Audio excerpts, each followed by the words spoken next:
నమస్కారం 37 news channel కి స్వాగతం.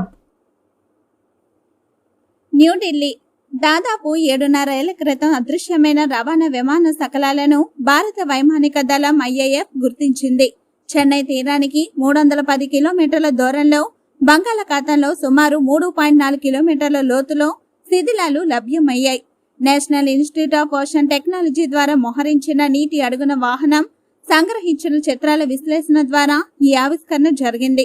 శిథిలాలు AN-32 విమానానికి చెందినవని రక్షణ మంత్రిత్వ శాఖ ధృవీకరించింది.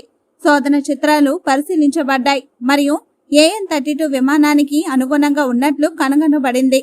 ప్రమాదం జరిగిన ప్రదేశంలో ఈ ఆవిష్కరణ ఏ ఇతర రికార్డు చరిత్ర లేకుండా అదే ప్రాంతాల్లో తప్పిపోయిన ఇతర విమానాల నివేదిక శిథిలాలు కుప్పకూలిన IAF AN-32కి చెందినవిగా సూచిస్తున్నాయి. తప్పిపోయిన విమానం రిజిస్ట్రేషన్ నంబర్ K2743 జూలై 22, 2016న మిషన్ సమయంలో అదృశ్యమైంది. అందులో 29 మంది సిబ్బంది ఉన్నారు. విమానం మరియు నౌకలతో విస్తృతమైన శోధన ప్రయత్నాలు చేసినప్పటికీ తప్పిపోయిన సిబ్బంది లేదా శిథిలాల జాడలు ఇప్పటి వరకు కనుగొనబడలేదు. మినిస్ట్రీ ఆఫ్ ఎర్త్ సైన్సెస్ ఆధ్వర్యంలోని national Institute of Ocean technology తప్పిపోయిన AN-32 ఎయిర్ క్రాఫ్ట్ కోసం వెతకడానికి లోతైన సముద్ర అన్వేషణ సామర్థ్యంతో కూడిన స్వయం ప్రతిపత్త నీటి అడుగున వాహనాన్ని ఇటీవల మోహరించింది.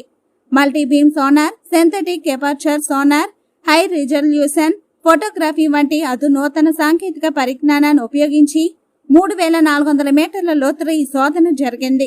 శోధన చిత్రాల విశ్లేషణలో చెన్నై తీరానికి దాదాపు 140 నాటికల్ మైల 3.10 కిలోమీటర్ల దూరంలో సముద్రపు అడుగు భాగంలో విమాన శిథిలాలు ఉన్నట్లు వెల్లడైంది.